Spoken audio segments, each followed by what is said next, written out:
Assalamualaikum warahmatullahi wabarakatuh. Semangat belajar anak-anak pada pembelajaran ketiga minggu kelima ini. Anak-anak yang saya banggakan, IPS kelas 7 ganjil ini tetap pada bab 1, yaitu interaksi manusia dengan tempat dan lingkungan. Tetap ketemu lagi dengan Pak Heru dengan materi letak dan luas Indonesia.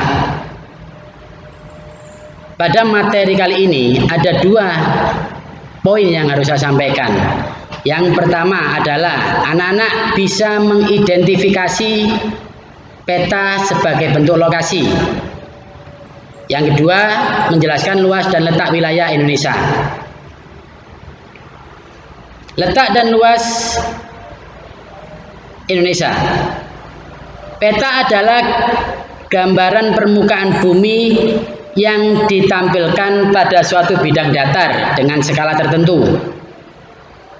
Peta bisa disajikan dalam berbagai cara yang berbeda, mulai dari peta konvensional yang tercetak hingga peta digital yang tampil di layar komputer atau handphone. Indonesia adalah salah satu negara terluas di dunia. Peta. Pengertian peta. Apa sih nak peta itu? Peta adalah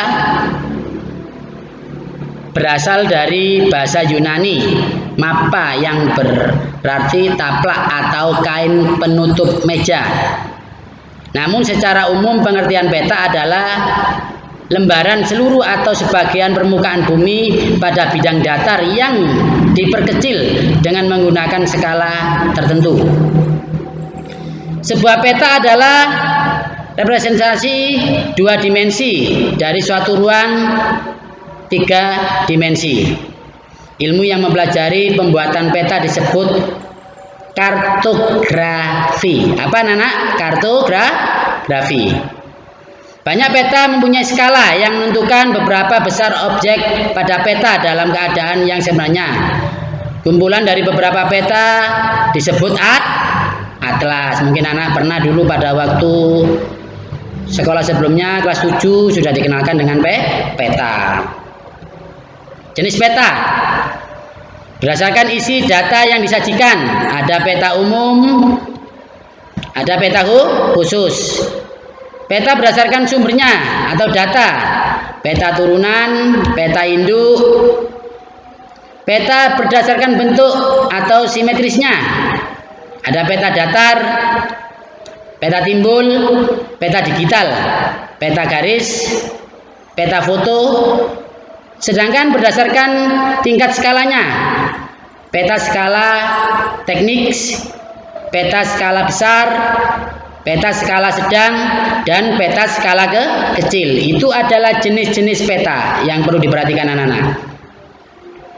Syarat-syaratnya yaitu konform. Yang kedua, equidistant. Yang ketiga, equivalen. Tujuannya apa anak-anak membuat peta? Yaitu membantu suatu pekerjaan. Misalkan pada konstruksi jalan, navigasi, atau perencanaan, analisa data spesial. Misalnya perhitungan volume, penyimpanan informasi, membantu dan membuat suatu desain jalan atau komunikasi informasi ruang. Fungsi pembuatan peta yaitu menunjukkan posisi atau lokasi relatif, memperlihatkan atau menggambarkan bentuk permukaan bumi, bentuk-bentuk benua yang ada di dunia dapat kita amati pada peta. Bentuk-bentuk permukaan bumi dapat diamati dari simbol warna. Menyajikan data tentang potensi suatu daerah, misalkan potensi rawan banjir, potensi kekeringan, potensi air, potensi ikan. Dan terakhir memperlihatkan ukuran, karena melalui peta dapat diukur luas daerah dan jarak-jarak di antara permukaan bumi. Unsur-unsur peta, yang pertama judul, legenda, orientasi, Skala, baik skala angka, garis maupun verbal. Simbol, baik simbol titik, garis, area, aliran, batang, lingkaran maupun simbol bola. Warna peta. Tipe huruf. Garis astronomis.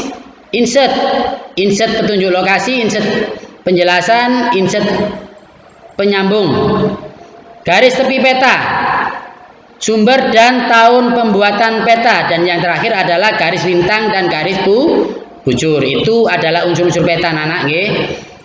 Warna, ada beberapa warna yang perlu diperhatikan anak-anak. Yang pertama warna hijau, warna merah, warna hijau muda, warna kuning, warna coklat muda, warna coklat, warna biru keputihan, warna biru muda, dan yang terakhir adalah warna biru tua.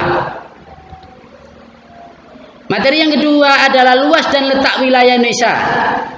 Luas Indonesia memiliki keuntungan geografis, yaitu letak wilayah yang strategis. Selain itu, Indonesia juga mempunyai wilayah yang sangat luas. Tahukah kamu berapa luas wilayah negara Indonesia? Ini nanti akan saya sampaikan, yaitu letak totalnya adalah 5.193.250 km persegi, mencakup daratan dan lautan. Letak Indonesia mengutip sumber belajar Kementerian. Letak suatu tempat menunjukkan posisi tempat itu di antara tempat lain dan menunjukkan karakteristik tempat tersebut. Contoh, suatu tempat berada di daerah pantai. Karakteristik tempat itu dapat diidentifikasi suhunya tinggi, berupa daratan rendah, sebagian masyarakat bekerja, sebagian nelayan, dan lain sebagainya.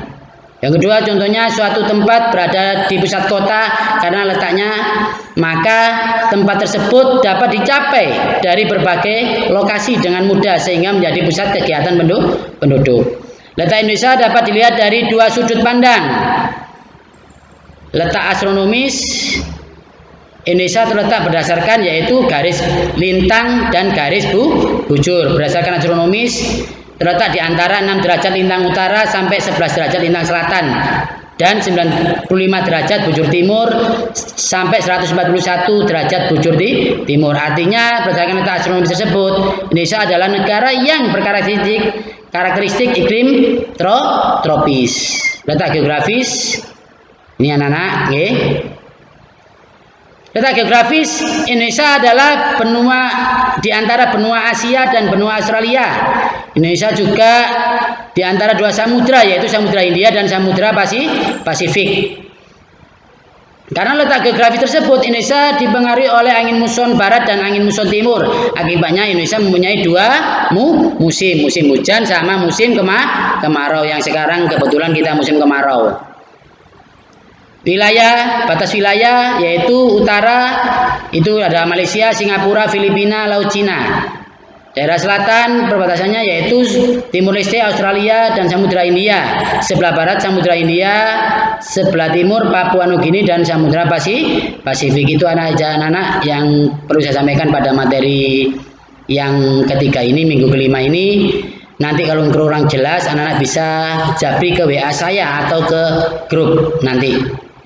Terima kasih, saya akhiri. Wassalamualaikum warahmatullahi wabarakatuh.